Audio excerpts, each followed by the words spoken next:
친구들 안녕하세요. 오늘은 교과서 126에서 127쪽 탐구수학 올림픽 이야기를 알아볼까요?에 대해서 공부하도록 하겠습니다. 올림픽에는 경기와 관련된 이야기 외에도 여러 가지 이야기가 많이 있어요. 슬기가 올림픽 이야기를 조사했다고 하는데요. 그 내용 한번 살펴보도록 할게요. 올림픽 개최지를 선정하는 방법에 대해서 조사를 했어요. 우리 2016년 올림픽 어디였죠?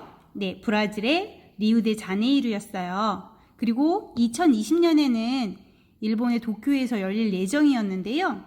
그렇다면 이런 올림픽 개최지는 어떻게 선정할까요?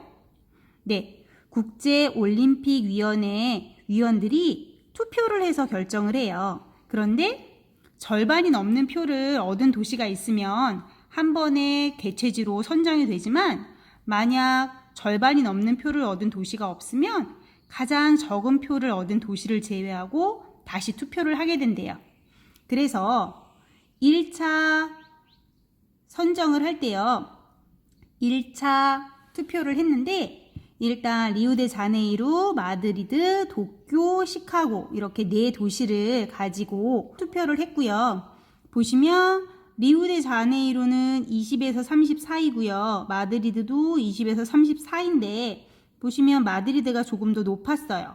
하지만 과반수는 절반이 넘는 표는 얻지 못했기 때문에 제일 낮은 시카고를 제외하고 두 번째 투표를 하게 됩니다. 자, 두 번째로 투표를 하게 되는데요. 시카고를 제외한 리우데자네이루, 마드리드, 도쿄 이 3도시를 가지고 하죠. 이때에도 리우데자네이루가 40표가 넘는 표를 획득했지만 마찬가지로 절반이 넘는 표를 얻지 못했기 때문에 이번에도 제일 낮은 도쿄를 제외하고 세 번째 투표를 하게 됩니다. 네, 세 번째 투표에서는요. 리우데자네이루, 마드리드 했을 때 리우데자네이루가 훨씬 더 많은 표, 50표 이상을 얻게 되어서 리우데자네이루가 개최지로 선정된 거죠. 네, 옆에 글을 조금 더 읽어보도록 하면 주어진 막대 그래프는 2016년 올림픽 개최지 선정 투표 결과입니다. 1차 투표 결과가 마드리드가 1등 했지만 3차 투표에서 보면 리우데자네이루가 선정됐어요. 자, 그렇다면 마드리드 입장에서는 조금 억울하기도 하겠죠. 우리가 처음에 1차에서 제일 많이 얻었는데 3차에서 안 됐네. 그렇다면 왜 이런 방법으로 올림픽 개최지를 선정할까요? 그 이유는 적은 표를 얻은 도시가 선정되는 문제를 막고 다양한 나라의 의견을 반영하기 위해서라고 해요. 무조건 제일 많은 표를 얻은 도시를 선정하게 되면 선정된 도시가 생각보다 적은 득표수를 가지게 되는 일들이 발생하겠죠? 네, 그래서 이런 것들을 막기 위해서 이런 방법을 사용한다고 하는데요. 여러분도 올림픽에 대해서 궁금한 것들이 많이 있을 것 같아요. 우리 여러분이 궁금한 내용을 조사해서 막대 그래프를 넣어서 한번 보고서를 만들어 볼게요. 일단 보고서를 쓰기 위해서는 어떠한 조사를 할 것인가 조사 제목이 있어야 되고요. 왜 그 조사를 했는지, 조사 시기는 언젠지, 자료 수집 방법은 어떤지, 수집한 자료를 정리하는 방법은 어떤지 해서 마지막으로 막대 그래프로 나타내고 알게 된 점을 쓰게 되어 있는데요. 여러분은 올림픽에 대해서 무엇이 궁금한가요? 선생님은 지금까지 계속 나와 있던 올림픽 이야기가 하계올림픽, 여름에 열렸던 올림픽 이야기이기 때문에 겨울에 열리는 올림픽에 대해서 궁금해졌어요. 그래서 겨울 동계올림픽에서 우리나라가 지금까지 얼마나 메달을 땄는지 메달 획득수를 조사하기로 했는데요. 그렇다면 조사의 목적은 무엇인가요? 네, 동계올림픽에서의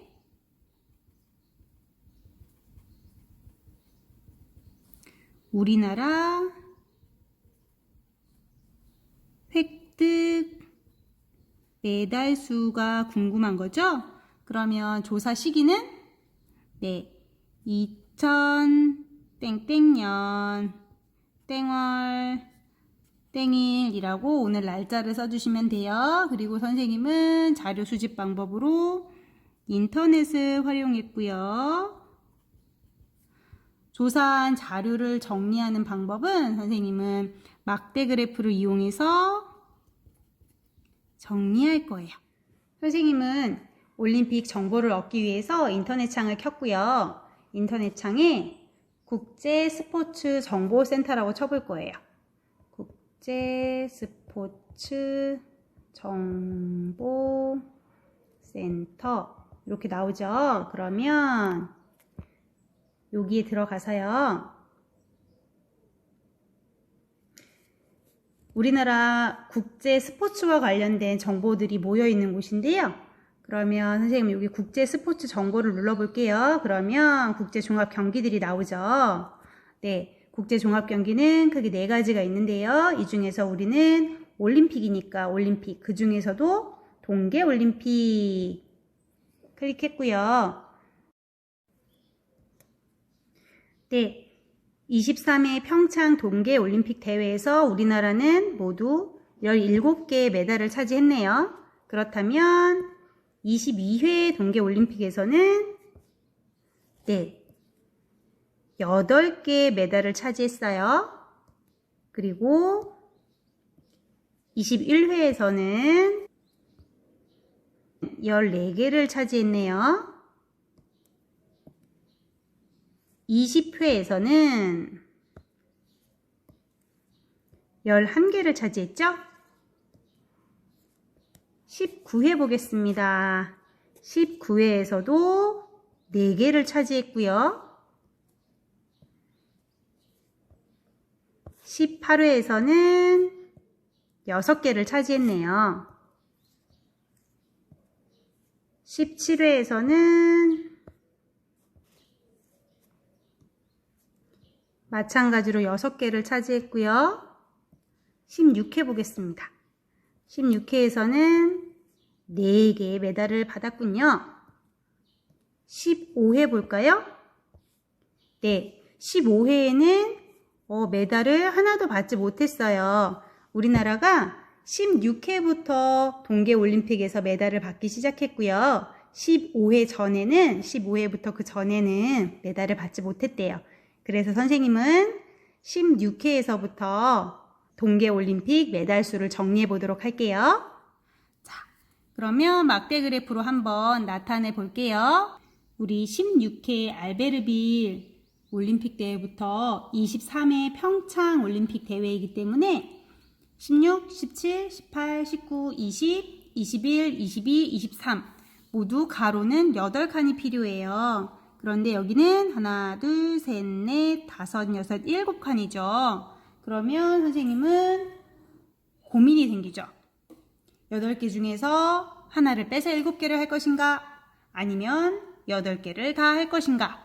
선생님은요, 16회 알베르빌이 우리나라에서 처음으로 올림픽 메달을 딴 대회이기 때문에 중요하다고 생각해서 뺄 수가 없었어요. 두 번째, 평창 올림픽도요, 우리나라에서 개최한 올림픽이기 때문에 뺄 수가 없었어요. 그래서 선생님이 선택한 방법은 한 칸을 더 그리기로 했답니다. 자, 그래서 여기에 이렇게 칸을 한번 늘려볼게요, 선생님. 이렇게 늘렸어요.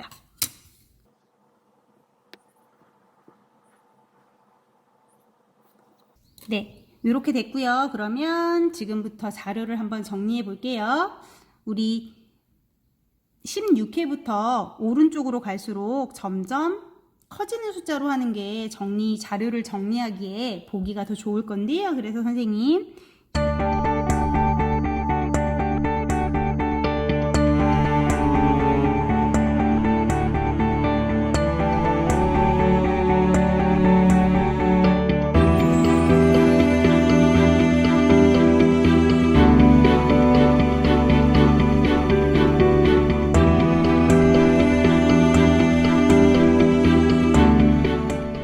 가로는 그렇다면 네, 올림픽 개최지가 될 거고요. 세로는 매달 수가 되겠죠? 그러면 여기는 개가 될 거고요. 자, 그러면 봅시다. 알베르빌에서는요, 4개를 땄다 그랬어요. 그리고 평창에서는 17개를 땄네요. 가장 많은 게. 그러면 하나, 둘, 셋, 넷, 다섯, 여섯, 일곱, 여덟, 아홉, 열, 11하니까 한 칸을 한 개씩 한다면 평창을 다 표시할 수가 없겠죠. 그래서 선생님은 요 한 칸을 둘로 표시할 거예요. 그러면 여기는 10이 될 거고 여기는 20이 되겠죠. 자, 그러면 알베르빌 같은 경우에는 4개를 획득했다고 했으니까 4개 이렇게 될 거고요. 그 다음에 릴레암메르는 6개 6개 그리고 나가노도 6개 솔트레이크 시티에서는 4개를 얻었대요. 20회 토리노에서는 11개고요. 그러면 10개랑 12개 사이 요 반쯤 되겠죠? 그러면 토리노는 이렇게 될 거고 밴쿠버는 14개 10하고 2칸 더 가서 14개 되겠네요. 그리고 소치는 8개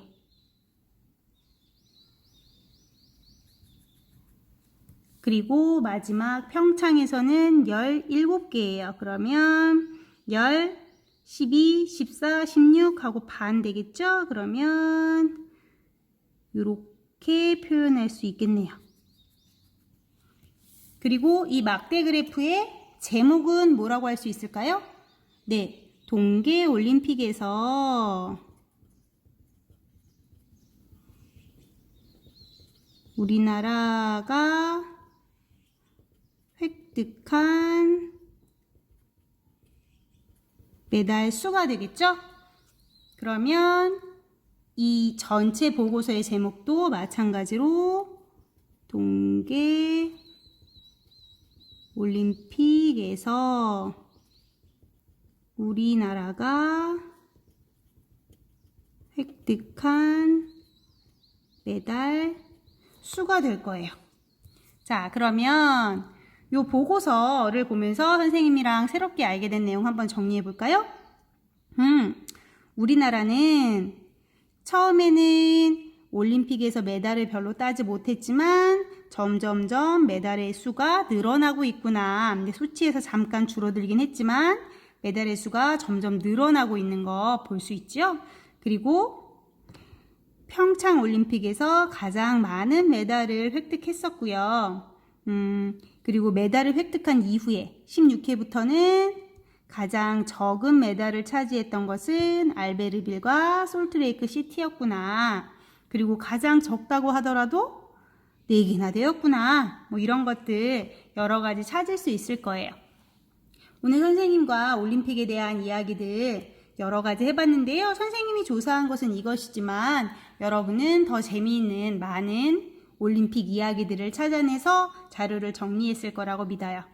선생님과는 막대 그래프 이렇게 정리하도록 하고요. 다음 시간에는 6단원 들어가도록 하겠습니다. 6단원의 제목은 규칙 찾기예요. 다음 시간에 만나요. 안녕.